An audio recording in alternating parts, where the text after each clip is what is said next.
샬롬! 오늘의 말씀지기 서혜준 간사입니다.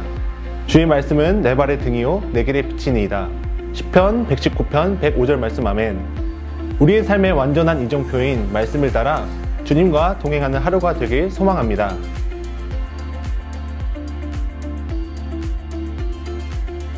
오늘 본문인 사사기 15장은 얼마 후라는 말로 어제 본문인 14장의 끝 부분과 이어지고 있습니다. 사사기 14장에서 삼손은 블레셋 사람들과의 수수께끼 내기에서 결국 지고 말았습니다. 이에 분노를 참지 못한 삼손은 아스글론이라는 지역으로 가서 블레셋 사람 30명을 죽인 후에 자신의 아버지의 집으로 돌아가 버리고 맙니다. 얼마 후에 감정을 추스르게 된 삼손은 자신의 아내를 다시 보기 위해 새끼 염소 한 마리를 가지고 아내가 있는 딥나로 찾아갑니다. 하지만 삼손은 장인이 아내를 자신의 허락도 없이 친구에게 주었다는 소식을 듣게 됩니다. 이에 삼손은 매우 화가 나서 블레셋 사람들을 향해 복수를 하기로 결심합니다. 삼손은 여우 300마리를 잡아서 2마리씩 꼬리를 묶고 그 묶은 꼬리 사이에 불이 붙은 회를 달아서 여우들을 곡식밭으로 내몰았습니다. 그러자 블레셋 사람들의 곡식단에 불이 붙게 되었고 모든 곡식단뿐만 아니라 포도원과 감람나무들까지 불에 타서 하나도 추수를 하지 못할 지경에 이르렀습니다.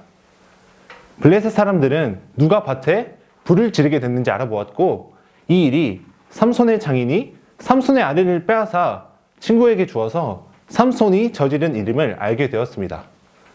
그래서 블레셋 사람들은 딥나로 올라가서 두 부녀를 불에 태워서 죽였고 뿐만 아니라 삼손을 잡아서 응징하기 위해서 군대를 동원하여 유다 땅에 진을 치게 됩니다. 이스라엘 백성들은 블레셋 사람들이 삼손을 잡기 위해 유다에 진을 치게 되었다는 사실을 알게 되자 주민 3,000명을 동원하여 삼손을 새 밧줄 2개로 묶어서 체포했고 삼손은 결국 동족들의 손에 붙잡혀 블레셋 사람들에게 넘겨지게 되었습니다. 삼손이 블레셋 사람들이 진을 치고 있던 레히에 이르자 블레셋 사람들은 결박당해 오는 삼손을 보고 승리의 함성을 지르며 삼손에게 다가갑니다. 하지만 삼손을 향해 달려오는 블레셋 사람들을 보게 된 그 순간 삼손에게 하나님의 영이 갑자기 임하게 되었고 하나님의 영이 임한 삼손은 순식간에 자신을 묶고 있던 밧줄을 풀어버리고 나귀의 턱뼈를 집어들어 블레셋 군사들을 1000명이나 무찌르게 됩니다. 1000명의 블레셋 군사들을 모두 쳐 죽인 삼손은 너무 목이 말라서 하나님께 부르짖습니다. 하나님께서 이 큰 승리를 종의 손에 허락하셨습니다.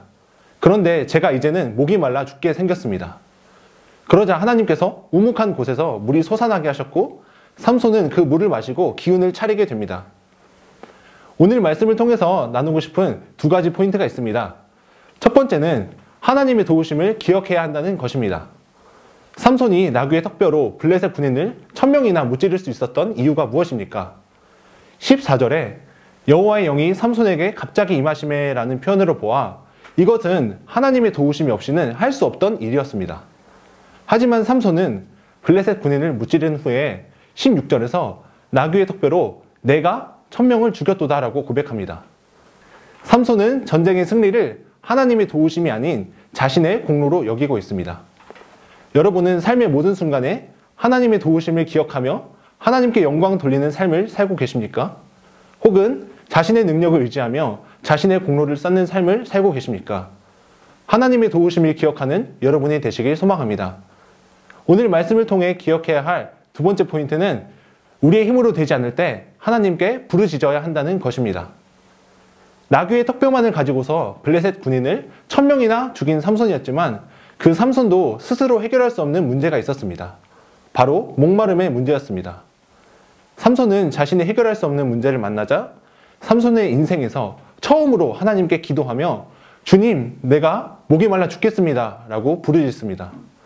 하나님께서는 삼손의 간절한 부르짖음을 외면하지 않으시고 우묵한 곳을 터뜨리셔서 물이 솟아나게 하셨고 삼손은 그 물을 마시고 살아났습니다. 우리도 삶 속에서 우리의 힘으로는 도저히 해결할 수 없는 문제들이 찾아올 때가 있습니다. 그럴 때 우리는 우리를 도우시는 하나님께 부르짖어야 합니다. 우리가 하나님께 부르짖을 때 주님은 우리의 부르짖음에 응답하시고 우리의 어려움을 해결해 주실 것입니다. 오늘 말씀에서 살펴본 것처럼 하나님의 도우심을 늘 기억하고 삶의 어려운 순간에 하나님께 부르짖음으로 하나님을 경험하는 풍삼 독자 여러분 되시길 기도합니다.